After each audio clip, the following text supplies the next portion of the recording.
तो मूवी के शुरू में हम पीटर और सारा को देखते हैं जो कि यहाँ पर अपने दादाजी के घर में छुट्टियां मनाने के लिए आए हैं। और ये दोनों बच्चे सारा दिन मोबाइल में ही लगे रहते हैं। तो एक दिन उनका दादा उनसे मोबाइल छीन लेता है और कहता है कि मैं आज आपको मैजिकल एक स्टोरी सुनाऊंगा। और उनकी स्टोरी एक पुराने मेंशन से शुरू होती है जहाँ पर हम एडम जादूगर और उसके दोस्त लूफस को देखते हैं। और हमें ऐसा लगता है जैसे कि वो किसी से डरकर भाग रहे हैं। और तभी लिली नाम की एक विच वहाँ पर आती है जो एबिट के एक स्पेल बुक छीनने में लगी हुई है। और उस बुक में ऐसा मंत्र लिखा हुआ है जिससे वो अपनी दुनिया को हील कर सकते हैं। लेकिन लिली इस बुक की मदद से खुद को पावरफुल बनाना चाहती है और एबिट अपने जादू से उस बुक को किसी सेफ जगह पर भेज देता है और खुद भी वहाँ की मैजिकल डोर से भागने की कोशिश करता है। लेकिन लिली उसे रोकने की कोशिश करती है और इसी चक्कर में एबिट का जादुई नेकलेस वहाँ पर गिर जाता है और एबिट जाते हुए लिली के मैजिक को बाइट कर देता है। ये देखकर लिली को बहुत ही ज्यादा बुरा लगता है और तभी वहाँ पर किसी के आने की आवाज आती है जिसकी वजह से लिली को वहाँ से जाना पड़ता है और लूफस उस मैजिकल नेकलेस को उठा लेता है और फिर सीन यहीं पर कट हो जाता है। और फिर हम 2 साल के बाद का सीन देखते हैं और फिर हम एक स्कॉट नाम के लड़के को उस मेंशन में आता हुआ देखते हैं और फिर हमें पता चलता है कि ये असल में इसकी ग्रैंड मदर का मेंशन है और वहाँ पर उसकी दोस्त एमिली भी उसका बेसब्री से इंतजार कर रही है। और उस मेंशन में उनके कुछ नौकर भी हैं जिनका नाम है नॉर्मली एडी और लिली तो असल में वही विच है जो आज भी इस बुक को ढूंढ रही है और ये दोनों नौकर उसी के ही साथी हैं। स्कॉट और एमिली को भी ये नौकर बहुत ज्यादा अजीब लगते हैं और वो दोनों समझ जाते हैं कि हमें इन पागलों से बात नहीं करनी चाहिए। और फिर हम यहाँ पर लूफस को देखते हैं जो उन सबको छुपकर देख रहा है और हमें ऐसा लगता है जैसे कि ये इन बच्चों से कुछ बात करना चाहता है। और फिर रात को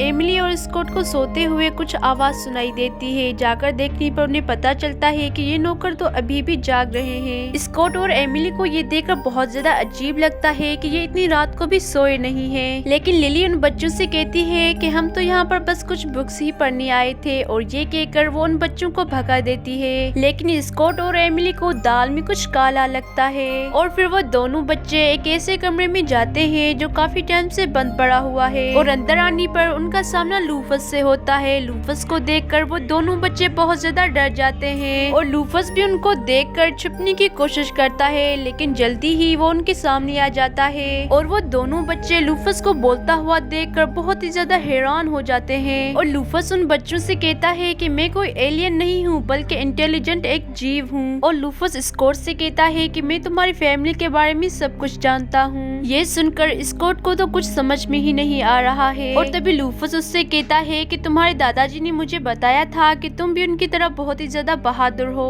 और यहाँ पर तुम मेरी मदद करने के लिए जरूर आओगे। स्कॉट उससे पूछता है कि आखिर मैं तुम्हारी मदद कैसे कर सकता हूँ। और तभी लूफस उसे बताता है कि मैं और मेरा दोस्त एडम एक दूसरी दुनिया से आए हैं जहाँ पर अर्थ की तरह हमारी भी एक दूसरी दुनिया है। लेकिन कुछ टाइम से वहाँ पर एक डार्क पावर फैल गई है जिसकी वजह से हमारी दुनिया तबाह हो रही है और इसलिए हमारी क्वीन ने हमें यहाँ पर एक मिशन के लिए भेजा है। और तभी एमिली उससे एबिट के बारे में पूछती है और तभी लूफस बताता है कि वो लिली के कारण मुझसे बिछड़ गया है और उस शैतान विच के कारण मेरा दोस्त मुझसे बिछड़ गया है। और ये सुनकर एमिली कहती है कि मुझे तो पहले ही लिली पर शक था कि वो बैड है यानी कि बुरी है। और फिर लूफस उनसे कहता है कि तुम लोगों को लिली से डरने की कोई भी जरूरत नहीं है क्योंकि एबिट ने उसकी पावर को बाइंड कर दिया है। लेकिन स्कॉट को लूफस की बातें अभी भी बकवास लग रही है और तभी लूफस उससे एबिट का वो नेकलेस दिखाता है और कहता है कि इसी नेकलेस ने एबिट को उस दरवाजे के अंदर भेजा था। और लूफस उनसे कहता है कि तुम लोग इस नेकलेस की भाषा नहीं समझ सकते। लेकिन ये सारी बातें लिली के साथ ही सुन लेते हैं और एडी ये सारी बात लिली को बताने के लिए जाता है। और दूसरी तरफ एमिली के समझाने पर स्कॉट भी लूफस की मदद करने के लिए तैयार हो जाता है और फिर वो देखते हैं कि उस नेकलेस पर लैटिन भाषा में कुछ लिखा हुआ है। और फिर थोड़ा सा सोचने के बाद फाइनली वो उसे चलाना सीख जाते हैं और वो जादुई दरवाजा उन्हें एक जंगल में लेकर आता है। और फिर लिली और उसके लोग वहाँ पर आते हैं लेकिन वो देखते हैं कि वहाँ पर तो कोई भी नहीं है। और लिली अपने साथियों से जल्दी से उन बच्चों को ढूंढने के लिए कहती है और उधर वो तीनों आगे बढ़ते हुए एक रिवर के पास आते हैं और वहाँ पर अचानक एक मगरमच्छ लूफस को निगल जाता है। स्कॉट और एमिली ये देखकर बहुत ही ज्यादा डर जाते हैं और तभी वहाँ पर एबर्ट आकर उस मगरमच्छ को भगा देता है और लूफस भी उसके पेट से सही सलामत बाहर निकल आता है और लूफस स्कॉट और एमिली को एबर्ट से मिलवाता है। लेकिन वो देखते हैं कि जंगल में रहने के कारण उसकी याददाश्त कमजोर हो गई है और एबर्ट अपने ज्यादातर स्पेल भी भूल चुका है। फिर वो उसे लेकर वापस मैंशन में आते हैं और लूफस एबर्ट से स्पेल बुक के बारे में पूछता है और ये सुनकर एबर्ट को भी पुरानी बातें याद आने लगती हैं और एबर्ट कहता है कि उस बुक में बहुत सारे स्पेल कैद हैं और उनमें से एक स्पेल ऐसा है जो हमारी दुनिया को ठीक कर सकता है और उसे बनाने के लिए जो एलिमेंट चाहिए वो हम लेने के लिए धरती पर आए थे और लूफस उससे उस बुक की लोकेशन पूछता है। ये सुनकर एबर्ट उन्हें बताता है कि वो अभी इस सिटी के नेशनल लाइब्रेरी में मौजूद है और स्कॉट एबर्ट को कुछ खाना खाने के लिए देता है और वो सब मिलकर लाइब्रेरी में जाने के लिए प्लान बनाने लगते हैं और स्कॉट को लगता है कि शायद लोग लूफस को देखकर डर जाएंगे और वो लोग उसे छुपाने के लिए प्लेन में बिठाते हैं और वो उस जादुई दरवाजे से होते हुए उस लाइब्रेरी में आते हैं। लेकिन लाइब्रेरी वाली उसे देख लेती है और वो जल्दी से लाइब्रेरी के अंदर चले जाते हैं और वहाँ पर वो उस मैजिकल बुक को ढूंढने लगते हैं। लेकिन तभी वहाँ पर सिक्योरिटी वाले आ जाते हैं और उनसे छुपने के लिए वो सभी एक टेबल पर बैठ जाते हैं और तभी एबर्ट की नजर ठीक सामने उसी बुक पर पड़ती है जो कि एक बॉक्स में बंद है। लेकिन पुलिस होने के कारण वो कुछ भी नहीं कर सकता है और फिर एमिली गार्ड्स का ध्यान भटकाने के लिए जाती है और ये देखकर एबर्ट जल्दी से उस बुक को चुरा लेता है जिससे वहाँ पर अलार्म बजने लगता है। लेकिन वो लोग किसी भी तरह करके वापस मेंशन में आ जाते हैं और फिर स्कॉट को लग रहा है कि शायद हम अब मैजिकल डिस्क बना सकते हैं। ये सुनकर एबर्ट कहता है कि नहीं, अभी हमें कुछ एलिमेंट्स की जरूरत है, फिर हम जाके ये मैजिकल डिस्क बना सकते हैं और एमिली उससे उन एलिमेंट्स के बारे में पूछती है और ये सुनकर एबर्ट बताता है कि हमें कुल 4 एलिमेंट्स की जरूरत है और एबर्ट बताता है कि पहला हमें डायनासोर की हड्डी चाहिए और दूसरा हमें 1000 साल पुराने शोंगजू पेड़ का टुकड़ा चाहिए और दूसरा हमें चाहिए एक कैनुल कोंग से निकला हुआ पत्थर और आखिरी हमें चाहिए लूफस के कुछ खून की बूंदें। इससे पहले कि वो सब वहाँ से चले जाएं, लिली आकर उन सबको पकड़ लेती है और वो एबर्ट से बुक छीनने की कोशिश करती है और इसी छीना झपटी में स्पेल बुक के 2 टुकड़े हो जाते हैं और उस बुक का आधा हिस्सा लिली के पास आ जाता है और लिली अपने साथियों को वहीं पर रुकने के लिए कहती है और खुद अपनी मैजिकल पावर्स को रिवाइव करने के लिए चली जाती है और उधर एबर्ट और दूसरे लोग डिजर्ट में आते हैं और एबर्ट उन्हें बताता है कि चिंता करने की कोई भी जरूरत नहीं है क्योंकि हीलिंग स्पेल अभी भी उसी के पास ही है। फिर एबर्ट डायनासोर की भौंस को समन करता है लेकिन गलत स्पेल होने की वजह से वहाँ पर डायनासोर का एक जीता जागता गंगाल आ जाता है और वो सब उससे बचने के लिए भागने लगते हैं और लूफस उसे रोकने की कोशिश करता है लेकिन वो डायनासोर उसे उठाकर निकल जाता है और एबर्ट बच्चों को वापस मेंशन में भेज देता है। लेकिन वहाँ पर पहले से ही लिली के साथी उनका इंतजार कर रहे हैं और एबर्ट किसी भी तरह करके अपने अधूरे मैजिक से लूफस को आजाद करा देता है और वो सभी उसकी हड्डी लेकर वापस मेंशन में आ जाते हैं। लेकिन एबर्ट देखता है कि स्कॉट और एमिली वहाँ पर नहीं है और उधर नॉर्मल और एडी बच्चों को टॉर्चर कर रहे हैं ताकि उस जादुई बुक के बारे में जान सके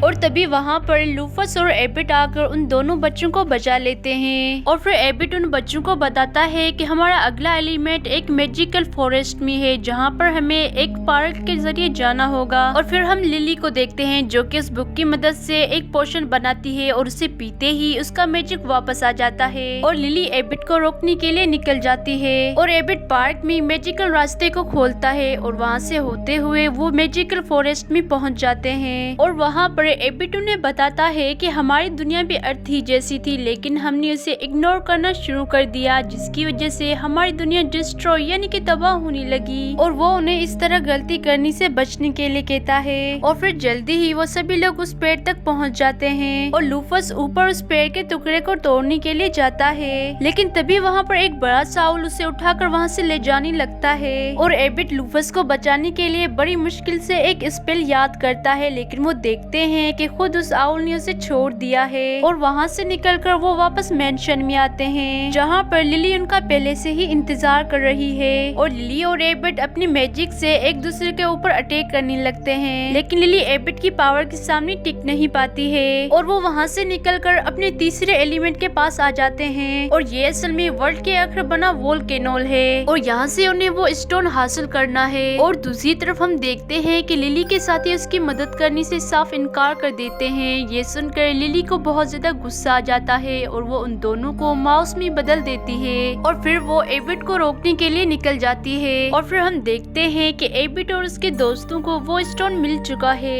इससे पहले कि वो सभी वहाँ से बाहर चले जाएं, वहाँ पर लिली उनको रोकने के लिए आ जाती है और लिली एबिट से वो स्टोन छीन लेती है और फिर वो बुक का आधा हिस्सा देने के लिए कहती है, लेकिन एबिट उससे वो देने से मना कर देता है और एबिट लिली के ऊपर अपने मैजिक से अटैक करने लगता है। वो कई सारे अटैक उसके ऊपर करता है, लेकिन उसका असर लिली पर कोई भी नहीं होता है क्योंकि अब वो पावरफुल हो चुकी है। और फिर वो एक स्पेल को पढ़ने लगती है और उसका वो स्पेल पढ़ते ही हॉल से एक बहुत बड़ा सा ड्रैगन बाहर निकल कर आता है और लूफस एबिट को कोई स्पेल यूज करने के लिए कहता है। ये सुनकर एबिट उससे कहता है कि मेरे पास इसको रोकने का कोई भी तरीका नहीं है और लिली ड्रैगन को उनके ऊपर आग छोड़ने के लिए कहती है और एबिट अपने साथियों को बचाने के लिए अपने स्पेल का यूज करता है और इसकी वजह से एबिट की पावर कमजोर पड़ने लगती है। लूफस और बच्चे साइड में जाकर छुप जाते हैं और फिर हम देखते हैं कि लिली ने एबिट से उस बुक का दूसरा हिस्सा भी छीन लिया है और वो उस बुक को मैजिक से जोड़ देती है और लिली एबिट का नेकलेस पाकर बहुत ज्यादा खुश होने लगती है, लेकिन तभी एबिट अपनी पावर से उस नेकलेस को दूर फेंक देता है और उधर लूफस हिम्मत करके उस ड्रैगन से लड़ने के लिए जाता है, लेकिन वो देखता है कि उसके चाकू का कोई भी उस पर असर नहीं हो रहा है और ड्रैगन उसे उठाकर दूर फेंक देता है जहाँ पर उसे वो नेकलेस नजर आता है और ड्रैगन से बचते हुए वो वापस ऊपर चढ़ने लगता है और वो उस नेकलेस की मदद से वापस उस जादुई डोर को खोल देता है। स्कॉट और एमिली वापस मेंशन में आ जाते हैं और लिली भी उस नेकलेस और बुक को लेकर वापस चली जाती है और थोड़ी देर के बाद एबिट को भी होश आ जाता है और फिर हमें पता चलता है कि एबिट को अब अपनी सारी मेमोरी याद आ चुकी है और फिर एबिट पूरी बहादुरी से उस ड्रैगन का मुकाबला करता है और आखिरकार वो ड्रैगन मारा जाता है और फिर एबिट और लूफस भी मेंशन की ओर निकल जाते हैं और दूसरी तरफ हम देखते हैं कि एमिली और स्कॉट ने लिली से वो बुक छीन लिया है और ये देख लिली गुस्से में उनके ऊपर अपनी स्पेल का यूज करती है, लेकिन लूफस बीच में आकर उन दोनों को बचा लेता है और लूफस उस स्पेल को नहीं झील पाता है और वहीं पर अपना दम तोड़ देता है और उसी वक्त एबिट भी वहाँ पर पहुँच जाता है और एमिली से वो नेकलेस लेकर लिली को हमेशा एक अनजान जगह पर भेज देता है। स्कॉट और एमिली लूफस को मरता हुआ देखकर बहुत ही ज्यादा रोने लगते हैं और फिर एबिट उनको बताता है कि हम इसको मैजिक डिस्क से ठीक कर सकते हैं और फिर एबिट सारे एलिमेंट्स को इकट्ठा करता है और फिर उसमें लूफस की खून की बूंदें डालने से ही मैजिकल डिस्क तैयार हो जाता है और फिर हम देखते हैं कि उस मैजिक की वजह से लूफस की भी जान बच जाती है और फिर एबिट और लूफस उन बच्चों का शुक्रिया अदा करते हैं और कहते हैं कि तुम लोगों के बगैर हम ये काम कभी भी पूरा नहीं कर सकते थे और फिर हम देखते हैं कि एबिट और लूफस उस मैजिकल डोर के जरिए अपनी दुनिया में वापस चले जाते हैं और फिर स्कॉट और एमिली ये सारी बातें जाके अपनी दादी को बताते हैं और वो अपनी दादी को कहानी बता ही रहे होते हैं कि अचानक वहाँ पर लूफस आ जाता है और वो उन्हें कहता है कि हमें तुम लोगों की फिर से जरूरत है और यहीं पर ये एडम की कहानी खत्म हो जाती है और ये कहानी पीटर और सारा को भी बहुत ज्यादा अच्छी लगती है और फिर पीटर और सारा को उसके दादाजी बताते हैं कि इस कहानी का सेकंड पार्ट तो अभी बाकी है और यहीं पर ये हमारी प्यारी सी मूवी खत्म हो जाती है। आई होप कि आपको ये मूवी अच्छी लगी होगी, तो please do like and share the video and subscribe to my channel and press that bell icon और अब हम मिलेंगे अगली वीडियो में, तब तक के लिए खुदा हाफिज।